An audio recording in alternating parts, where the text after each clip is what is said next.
The Joe Rogan, Tucker Carlson news bubble, extremism situation, and what's really going on there, wanting to just give up and quit the news, and who the AI boom's going to absolutely decimate over the next 5 years. We're talking about all of that on your special Friday Philip DeFranco show, aka From the Bastards, where y'all take control, where y'all send in questions and I do my Philip DeFranco show thing and I turn it into a show for you. And today we start with Aiden, who said, he's concerned about rising political extremism on both left and right, and he asked this important question. How do you recommend for people from either lane separate themselves from such extreme beliefs? A great and unfortunately timely question, and where I'll start here is at the individual level. Because the way that experts say that people can distance themselves from political extremism is by breaking out of their media bubbles and following a variety of sources to hear different perspectives. Right, and a big thing with this is a Pew Research study from this summer, they found that Democrats and independents who lean Democrat are much more likely than Republicans and GOP leaners to both use and trust a number of major news sources. Right, and so those who lean Dem, they consume and trust things like ABC, CBS, NBC, and CNN, as well as legacy newspapers like the New York Times and public broadcasters like NPR, whereas those who lean Republican, they're more likely to distrust those than trust them. And instead, they found that they rely on a much more concentrated number of sources, including Fox News, the Joe Rogan Experience, and the Tucker Carlson Network. Right? And then connected to that, Democrats consume a much wider variety of media sources at much more even rates, whereas Republicans, they disproportionately rely on Fox. Nearly 6 in 10 Republican leaners, they said they regularly got news from the network. And that was double the share of those who said they consumed any other news source that Pew asked about. Though I will say there was some overlap. 1 in 5 Republicans said they regularly get news from CNN, and a similar share of Democrats said they consume news from Fox on a regular basis. And so with that in mind, you have experts saying that breaking out of media bubbles and diversifying sources is even more important now that social media has become such a major source of news for both parties. Right? Surveys show that nearly half of all adults get news from social media, and that's evenly split with Republicans and Democrats. And because social media sites are algorithmically driven, it gets even easier for people to get sucked into partisan echo chambers. Also, and this is easier said than done, with politically polarized misinformation exacerbating political extremism on both sides, experts argue that media literacy is needed. Though even starting there, the left and right do not see eye to eye. Right? 81% of Democrats agree that media literacy is important, whereas only 66% of Republicans say it is. And that, as research actually shows, that Republicans need increased media literacy more than Democrats. And with all this, numerous studies have found that Republicans are more likely than Democrats to both believe and spread political misinformation. Right? And each specific study is interesting. There was a 2024 study that found that Republicans, but not Democrats, were more likely to respond to instances of heightened political polarization like elections by spreading false information, even when they knew that the content was likely fake. Also, the media literacy disparity among Republicans appears to be top-down. Research has shown that Republican politicians are much more likely to share false or misleading information on social media and other public forums. And so a big part of this is, it's just not going to get better until politicians actually take responsibility to fight extremism and polarization and misinformation. Right? And again, easier said than done, moderating political rhetoric, it's an easy way for public officials to reduce the polarization, right? Take down the heat. And a big part of this is realizing that actually a lot of people have things in common. And a big thing with that is that research actually shows that Americans are more polarized emotionally than ideologically, meaning that, they dislike members of the opposite political party more than they disagree on actual matters of policy. Because while it feels like everyone has just gone crazy, studies show that Americans believe that the far left and far right factions of the two parties, they're much larger than they actually are. And another big thing with this is that failure to call out bad actors, it only increases polarization by normalizing political violence. Right? And then all of that, it brings us to, we need structural reform. Right? I mean, a big one would be ending partisan gerrymandering, like implementing independent redistricting commissions in all states. And while I don't think that's going to happen anytime soon, it's important to know that gerrymandering, it creates districts that are safe for each political party, though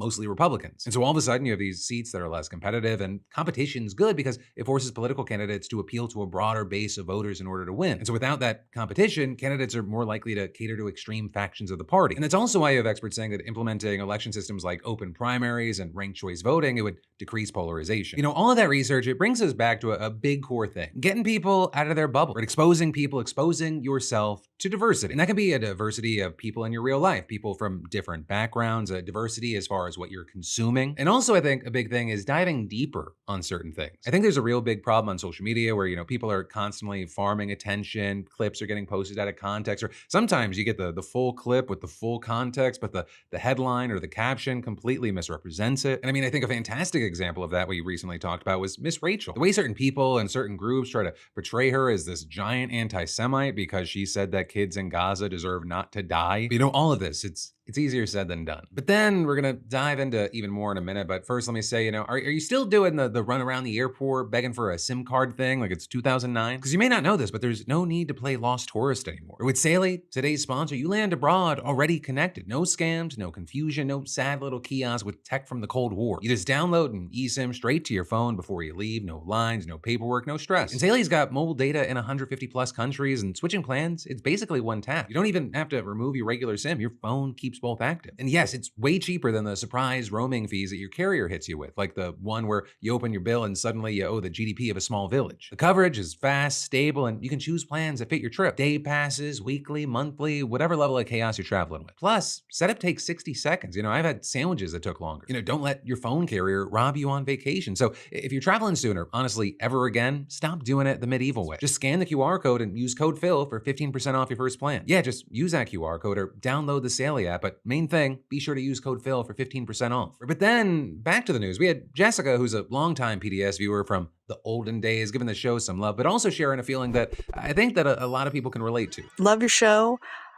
Sorry I haven't been watching recently. I just had to take myself out of watching anything political anymore because it seemed like every day was something catching on fire. So yeah, never feel bad. News fatigue, it is getting worse. Globally, news fatigue has reached a record high this year. Right, literally, according to this year's annual survey by the Reuters Institute for the Study of Journalism, 40% of people who responded across nearly 50 countries said that sometimes or often they avoid the news. That is way, way up from just 29% in 2017. And in the US, news avoidance was even slightly higher at 42%. And as far as why, 40% said, the news, it was negatively affecting their mood. Right, and that was the top response overall. You also had 31% saying they were worn out by the amount of news, 30% saying that there's just too much coverage of war or conflict, and 29% saying there's just too much politics in the news. And then on that note, there was a December survey that found that Americans in particular are tuning out political news. Nearly 2/3 of respondents said they've recently felt the need to limit the amount of political news that they consume. Well, it was close. There were differences. About 7 in 10 Democrats said that they're stepping back from political news, while around 6 in 10 Republicans and independents said the same. And yeah, part of this is due to the Trump administration, but also it's not limited to that. But it's also connected to how the news landscape has changed. But it used to be limited to TV, radio, and newspapers. There were certain blocks of time. Then even that expanded, but then the internet, it exploded from there. With social media, which is now the top source of news for Americans, these things are built to keep you hooked. Right? Even things that seem so simple like scroll features that are on your phone, right? You pull down, all of a sudden, an explosion of just never-ending content and news. And these things that are built to keep you hooked, they also lead to burnout. And then, of course, the content of the news can make things worse. And well, there's a baseline of, okay, well, it makes sense that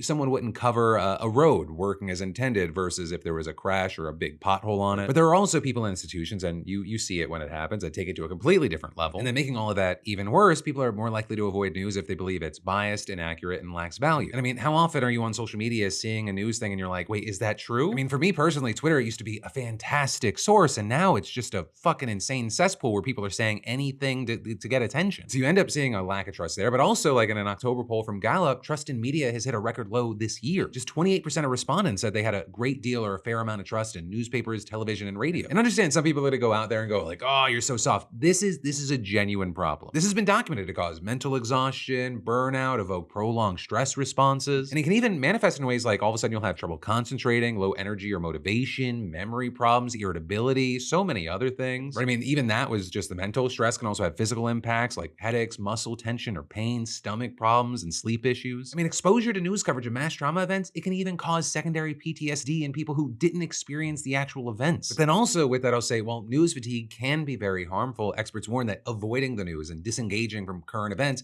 it can create far-reaching negative political impacts. Right? Lower voter turnout and political discussion, less contact with representatives, disengagement from local matters. There's then also less accountability for political leaders when the public's disengaged from the news, right? Scandals, corruption, incompetence, bad policy decisions, they receive less scrutiny. And when you have lower civic engagement, you're more likely to have bad leaders staying in office. And then also connected to news avoidance, it actually contributes to the spread of misinformation. Right? Because when people tune out or avoid the news, they'll end up filling those gaps with less reliable sources that may just be lying or be oversimplified and lack nuance. Right? It's part of the reason that Trump and his administration intentionally flood the zone to overwhelm people with news and information so they disengage. And so with all that said, I think one of the best options is to create hard boundaries. Or things like setting specific amounts of time or scheduled windows of time to read the news or listen listen to it or watch this show? Or like, will I put out clips of this show all over social media? The bigger goal there is for people to come to the full Philip DeFranco show, whether it's on YouTube, Spotify, Apple Podcasts, wherever. Just get that daily dose of poison or the vaccination against stupid. And so then with that, limiting push notifications on your phone, maybe even setting specific phone-free times. And then also with that time that you're away from the constant doom scroll,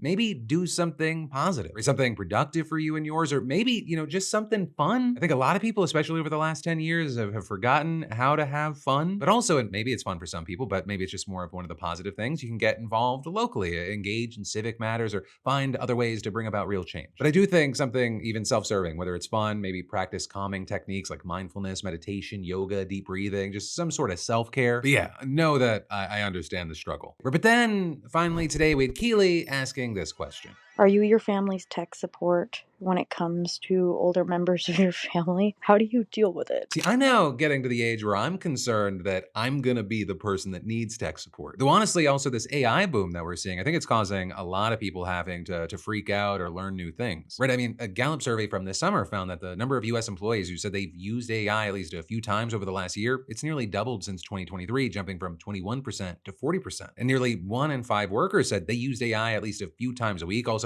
nearly double the 11% who said they utilize AI frequently in their work 2 years ago. And actually, overall, 44% of respondents said that their employers have begun integrating AI into workflows, which is a notable increase from 33% just a year earlier. And the increasing use of AI in the workplace, it's driven up demand for workers who know how to use those tools. In fact, a recent analysis by the Brookings Institution found that the number of job listings that ask for AI skills have skyrocketed. And I mean, it's not just the tech industry. Data shows that more than half of job postings requesting AI skills in 2024 were outside of IT and computer science. Right? Marketing and sales specifically were among the top 10 occupations requiring AI expertise. And so AI has created this new generational gap in the workforce, raising concerns for older workers. Right? Nearly 3/4 of the workers who use AI in their jobs, they were under the age of 50. Right? And data shows that 2/3 of baby boomers, they've never used AI at work. And a big part of that is for older folks, they have limited digital literacy, which could actually be a pretty minor problem, except many employers are falling short when it comes to providing adequate training to work with AI tools. And so one, you have younger people who are using these kind of tools on their own, figuring things out, working with them. But also, studies indicate that when companies do invest in training,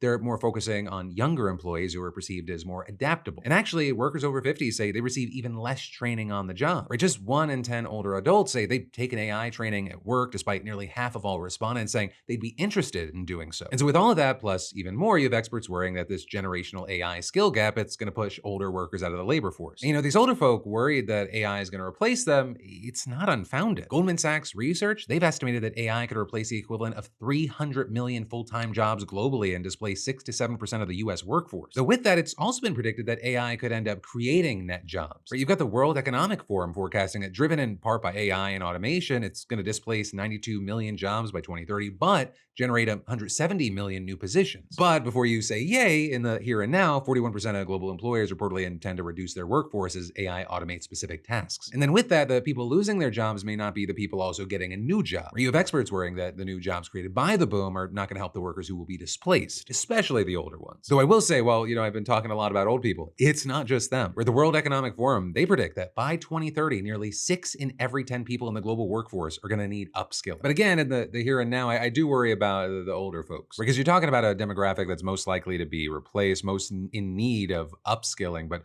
also, I mean, we're living at a time where people are working longer because of the increased cost of just living. So, while understandably, a lot of people are critical of AI in a number of avenues, I will say ignore AI at your own risk. But that, my friends, is the end of your special Friday Philip DeFranco show. If you liked it, let me know by hitting that like button. If you want to dive into even more news, I've got that brand new podcast, Crashing Out, with myself and Alex Perlman. That was a wild ride this week. Or you can watch last night's Philip DeFranco show that you may have missed, or any of the other 4 I posted this week. Thank you for watching. I love yo faces, and I'll see you right back here on Monday.